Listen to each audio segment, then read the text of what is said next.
Hi everyone, Anthony Fantano here, the internet's busiest music nerd, back on the East Coast. You guys didn't even miss me though. Got that seamless shit going. Caltry Chest is putting in work over here while I'm gone. Alright, but now we're live and direct with this new Wild Nothing record, Life of Pablaws. Pause. This is the third full-length album under the Wild Nothing name from Mr. Jack Tatum, a producer, multi-instrumentalist, songwriter, and typically Wild Nothing is a dream pop project, and I guess that's no different in this current instance. It's not a genre that I'm really all that huge on. I find a lot of the newer artists in this style of music to be kind of underwhelming. However, in the case of Wild Nothing, I have enjoyed Jack's previous output. The sound of the first two Wild Nothing records are super pleasant, sweet, smooth, intoxicating, but even though it was very easygoing, kind of breezy, the songwriting was stellar enough and sharp enough that it kind of pierced past the veil, the wall of sound, the very light, ethereal, dreamy, just alluring wall of sound. But that kind of hazy aesthetic melts away a little bit on this latest record over here, in favor of a sound and a record that's a little more tangible, a little more upfront, but it doesn't necessarily add to Wild Nothing's appeal. I don't feel like I'm in a dream state when I'm listening to this record. Everything feels very awake and in the moment. However, I wouldn't exactly call the music lively. It's just kind of some very light, polite, background 80s pastiche pop. And with the vocals being way more upfront than they've ever been on a Wild Nothing record, the lyrics are more audible. And maybe that's not necessarily the best thing, because the lyrics aren't really that much of a focal point. In fact, the album kind of makes my eyes roll when I hear moments like, I don't believe in heaven, but baby you can be my church. Or, I'm feeling like an alien.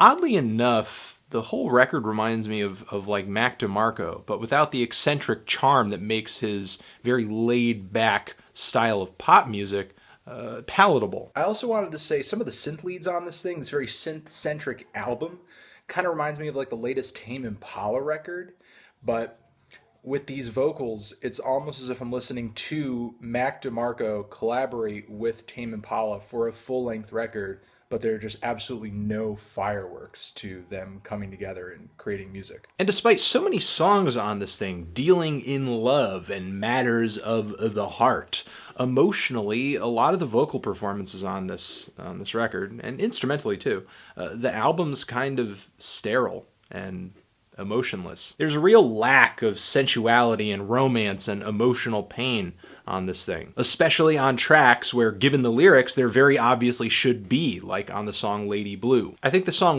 Very I is the closest this record comes to pulling together a sensual groove. And, you know, it's only like relatively sensual in comparison with the other tracks here. But I do love the sweet little hip swaying groove on the chorus here, the subtle sax embellishments. Despite a lack of emotional highs or diversity, I do like the instrumental diversity on this thing, like on the song Japanese Alice, which is this kind of little minimal, very simple stripped back art rock song that reminds me of Wire quite a bit, specifically the song Outdoor Minor. I like the very driving and fuzzy rock instrumentation on the song To Know You.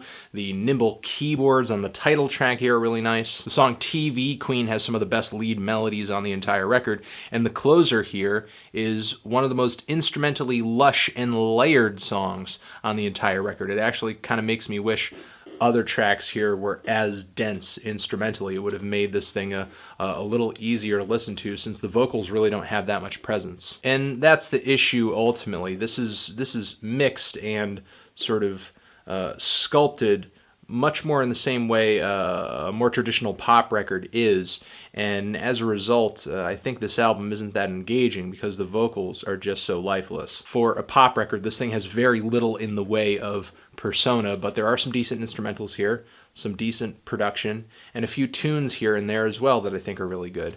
I guess on the songwriting side, this record didn't stun me quite as much as the previous Wild Nothing efforts too. This is just kind of one of those albums where it checks off a lot of the same boxes that previous records from the same artist have, but there are some things that just really feel missing. And as a result, even though there are some highlights on this thing for me here and there, I'm mostly indifferent toward a lot of the record. I'm feeling a strong 5-2, a light 6 on this thing. Transition. Did you give this album a listen? Did you love it? Did you hate it? What would you rate it? You the best? You the best? What should I review next?